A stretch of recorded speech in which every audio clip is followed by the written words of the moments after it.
Halo, berjumpa lagi dengan saya Mr. Wira. Di video kali ini masih belajar tentang Teorema Pitagoras, yaitu yang kita pelajari Teorema Pitagoras pada bangun datar dan dalam kehidupan sehari-hari. Nah, pada video-video sebelumnya kita sudah menerapkan Teorema Pitagoras pada segitiga siku-siku. Nah, sekarang bagaimana jika pada bangun datar lainnya, bagaimana cara kita menggunakan konsep Teorema Pitagoras? Kita mulai pada contoh pertama. Kita perhatikan trapesium siku-siku berikut. Hitunglah kelilingnya. Nah, jika kita ingin menghitung keliling dari suatu bangun datar, kita cukup menjumlahkan sisi-sisinya. Cukup menjumlahkan semua sisi-sisi pada bangun datar tersebut. Nah, jika pada soal ada satu sisi yang belum diketahui, yaitu sisi CD. Nah, pada sisi CD ini kita harus cari dulu. Bagaimana cara mencari sisi CD? Kita bisa gunakan bantuan Teorema Pitagoras. Kita buat dulu garis tinggi dari titik C ya. Kita buat dulu garis tinggi dari titik C, sehingga kita mendapatkan garis baru, garis CE. Yang mengakibatkan sisi CE akan sama dengan sisi AB, yaitu 12 cm. Dan sisi AE tersebut sama dengan sisi BC, yaitu 10 cm. Dan ini mengakibatkan sisi DE akan menjadi 5 cm, yaitu hasil pengurangan dari sisi AD dikurangi AE.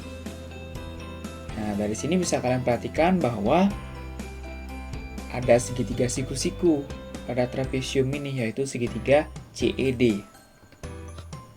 Jadi pada segitiga CED akan berlaku CD kuadrat sama dengan CE kuadrat ditambah DE kuadrat. Nah, dari sini kita bisa mencari sisi CD-nya.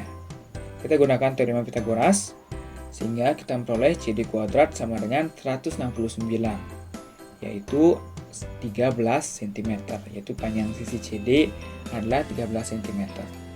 Nah, setelah diperoleh panjang sisi CD, kita bisa menghitung kelilingnya. Kita jumlahkan semua sisi-sisinya, yaitu 12 ditambah 10 ditambah 13 ditambah 15. Menghasilkan 50 cm. Oke, berikutnya mari kita perhatikan contoh kedua. Nah, pada contoh kedua ini ada gabungan dua segitiga siku-siku. Diminta untuk mencari panjang sisi AD. Sebelum mencari panjang sisi AD, kita harus mencari panjang sisi BD terlebih dahulu dengan melihat segitiga BCD. Nah, jika ingin mencari sisi BD akan berlaku BD kuadrat sama dengan CB kuadrat dikurangi CD kuadrat.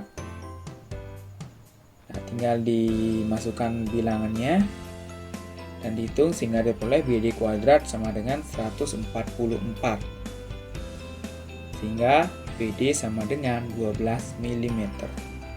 Setelah diperoleh sisi BD, baru kita bisa mencari sisi AD dengan melihat segitiga ABD. Nah, untuk mencari sisi AD akan berlaku Teorema Pitagoras, AD kuadrat sama dengan AB kuadrat ditambah BD kuadrat. Lalu kita hitung seperti sebelumnya, sehingga diperoleh AD kuadrat sama dengan 1369, yaitu AD sama dengan 37 mm. Nah, untuk menguji pemahaman kalian, silahkan kalian coba soal berikut.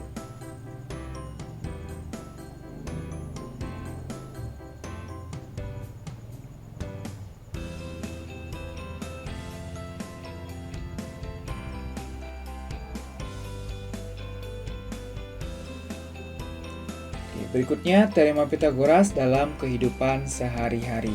Kita langsung saja bahas beberapa contoh. Untuk contoh pertama, sebuah pesawat pada ketinggian 1,25 km dari Andalas terbang dengan ketinggian yang tetap. Berapakah jarak yang harus ditempuh pesawat tersebut agar berada pada jarak 3,25 km dari Andalas? Nah, dari permasalahan contoh pertama, kita bisa ilustrasikan permasalahan tersebut seperti ini. Nah, kalian perhatikan untuk titik A itu dimisalkan dari nama tempat Andalasnya ya, dan titik C tersebut pesawat mula-mula. Ia terbangnya pada ketinggian 1,25 km dari Andalas. Dan titik B, dia sudah sejauh 3,25 km dari Andalas. Nah, yang ingin ditanyakan itu dari C ke B. Nah, sudah sejauh mana pesawat tersebut melaju ya, pesawat tersebut berpindah tempat. Nah, jika pada ilustrasi ini kita bisa lihat jalurnya berbentuk segitiga siku-siku. Maka untuk mencari sisi CB akan berlaku teorema Pythagoras AB kuadrat dikurangi AC kuadrat. Nah, kita bisa hitung untuk masing-masing kuadratnya lalu dikurangkan sehingga BC kuadrat sama dengan 9,0 atau BC sama dengan akar 9 yang menghasilkan 3. Jadi kita bisa simpulkan bahwa pesawat tersebut harus menempuh jarak sejauh 3 km agar berada pada jarak 3,25 km dari Andalas. Nah, selanjutnya contoh kedua, sebuah tiang bendera akan diisi kawat penyangga agar tidak roboh. Jika jarak kaki tiang dengan kaki kawat penyangga tersebut adalah 8 meter, jarak kaki tiang dengan ujung kawat penyangga pertama 6 meter dan jarak kawat penyangga pertama dengan kawat penyangga kedua adalah 9 meter. Hitunglah panjang total kawat yang diperlukan dan hitunglah biaya yang diperlukan jika harga kawat Rp25.000 per meter. Nah, dari permasalahan ini kita bisa ilustrasikan seperti ini. Nah, jadi ada dua kawat penyangga yang diminta untuk menentukan berapa panjang kawatnya terlebih dahulu sebelum kita menghitung biaya yang diperlukan. Jadi kita hitung dulu panjang kawat PD. Kita gunakan teorema Pythagoras, kita lihat segitiga BCD sehingga BD kuadrat sama dengan CD kuadrat ditambah BC kuadrat. Dan diperoleh sisi BD yaitu 10 meter. Nah, selanjutnya kita bisa mencari sisi AD dengan melihat segitiga ACD. Jadi akan berlaku AD kuadrat sama dengan CD kuadrat ditambah AC kuadrat.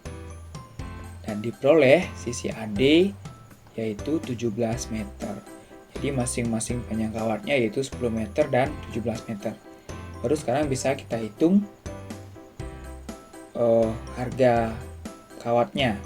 Jadi total kawat tersebut yaitu 27 meter. Nah, jika harganya per meter Rp25.000, maka biaya yang dibutuhkan yaitu 27 kali Rp25.000. Sehingga diperoleh Rp675.000.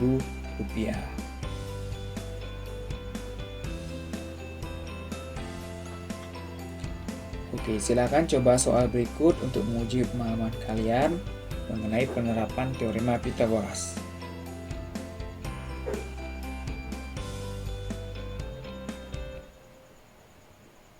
Oke, sekian untuk video kali ini. Semoga kalian benar-benar paham. Jika ada yang bingung dan belum kalian pahami, bisa kalian tanyakan langsung. Sampai jumpa di video selanjutnya.